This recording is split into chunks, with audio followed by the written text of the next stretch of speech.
de mais começar agradecendo a toda a gente que nos foi colocando questões a este desafio que o Povidense Sport Clube lançou, não só aos seus sócios, mas a toda a gente que nos segue nas redes sociais, que foi fazer algumas perguntas aos serviços complementares que estão ao dispor do clube, nomeadamente a mim, na parte da preparação física, mas incluindo também o Filipe na parte da nutrição e a Sandra na parte da psicologia. Então, agora cabe-me a mim falar um pouquinho de todas as perguntas que nos foram sendo feitas da parte da preparação física.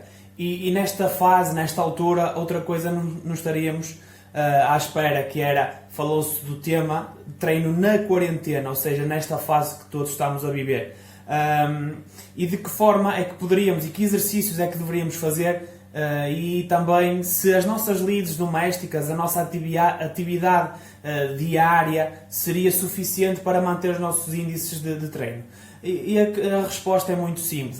Se eres um atleta ou se eres uma pessoa que está habituada a fazer exercício com alguma regularidade, as atividades diárias só por si não irão chegar.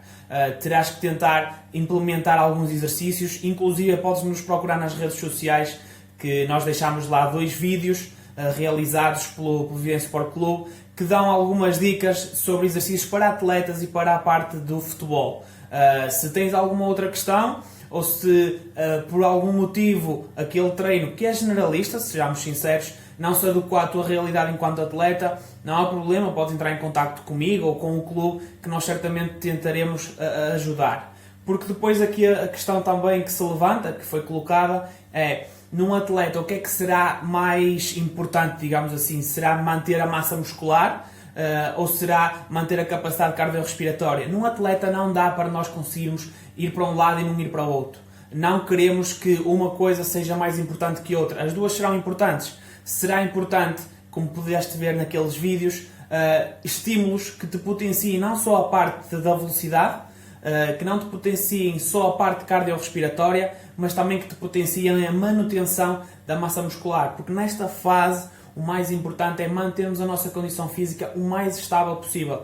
Porque outra pergunta que surgiu foi: uma pessoa que treinava 4 vezes por semana, qual será o número mínimo de treinos? Não conseguimos fazer essa correlação tão direta, mas tentar manter a atividade física e o exercício o mais normal possível.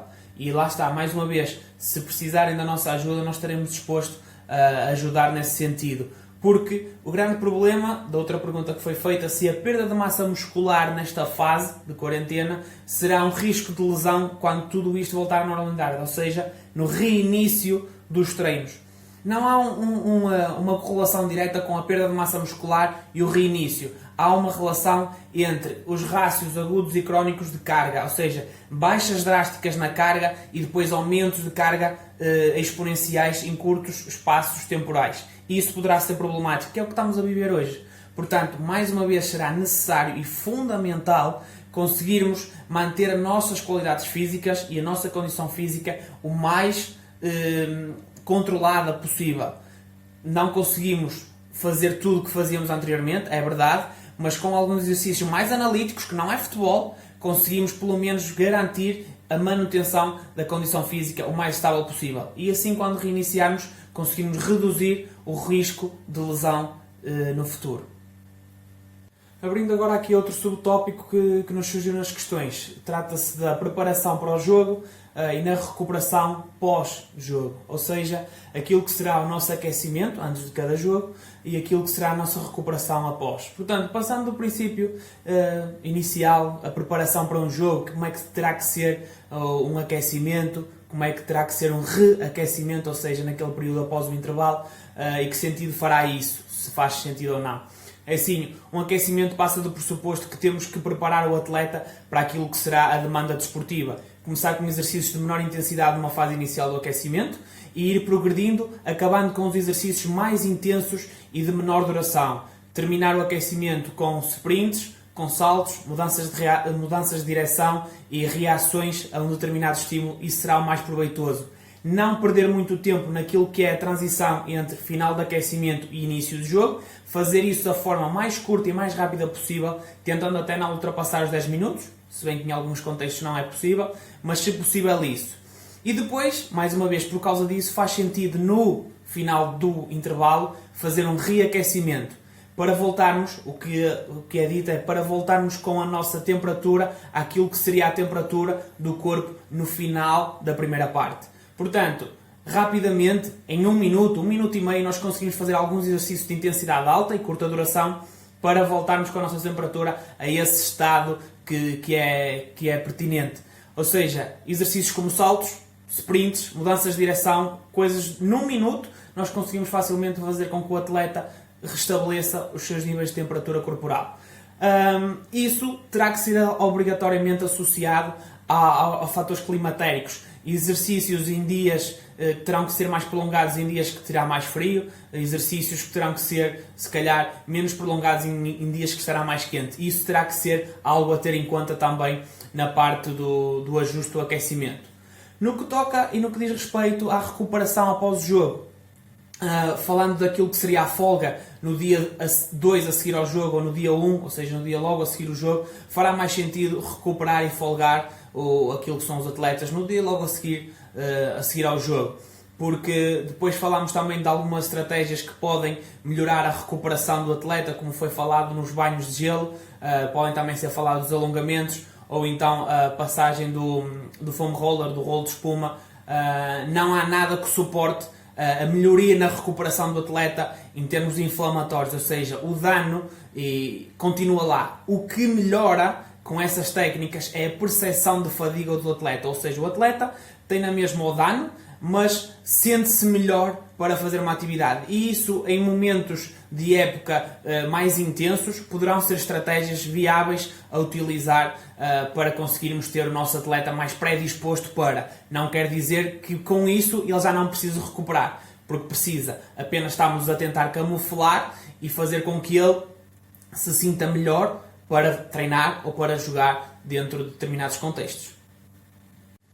Como conclusão, vamos aqui agora então abordar as últimas questões que nos colocaram, e uma delas foi se muitas mudanças de direção num dia, ou melhor 2 dias antes daquilo que seria o jogo, faria sentido, se sim, se não. Eu nunca consigo ter uma resposta direta para isto, se sim uma coisa, se não outra, mas aquilo que está associado a essas mudanças de direção está associado a um trabalho excêntrico muito grande, que por norma criará um dano também em termos musculares maior. Portanto, se calhar 2 dias antes daquilo que é o jogo poderá não ser benéfico em determinados contextos. Noutros, tendo em conta a capacidade e a tolerância dos atletas, poderá também fazer sentido. E tudo mais vai ter a ver não só com o modo, neste caso as mudanças de direção, do exercício é realizado, mas também a intensidade com que ela é feita e o volume que está associado a ele, ou seja, se é em espaços mais reduzidos, se é em espaços mais longos, ou também se é mais tempo ou menos tempo.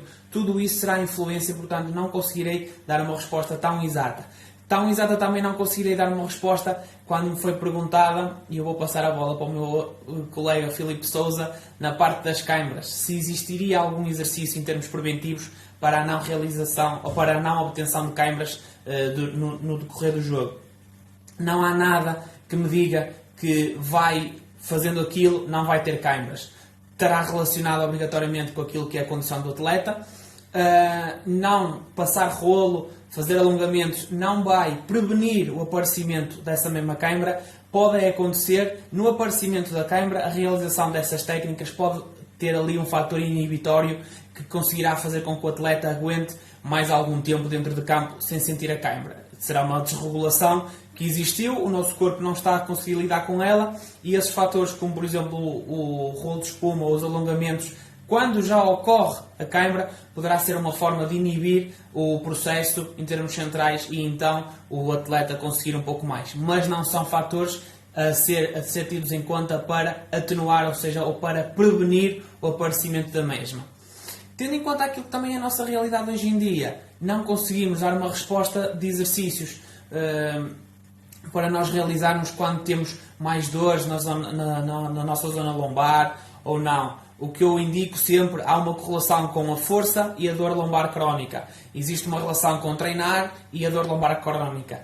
O que aparece é que quanto mais treinado e quanto mais forte for o indivíduo, menor será o aparecimento dessa dor lombar crónica. Até certo ponto, porque depois existe uma regra de U invertido, que é não fazes nada tens dor lombar crónica, fazes muito, também tens dor lombar crónica. Ou seja, temos que arranjar aqui um meio termo de conjugação em termos de intensidades e volumes. O que será a chave para todo o sucesso, quer no futebol, quer em outras atividades? Arranjar um processo que tente pesar prós e contras e tente arranjar o melhor, quer para os atletas, quer para os indivíduos, quer para toda a gente que pratica exercício físico. Nesta fase será fundamental, como foi até hoje, fazer exercício físico de forma ponderada, de forma controlada e, se possível, acompanhado por profissionais devidamente qualificados. Bebida faz bem.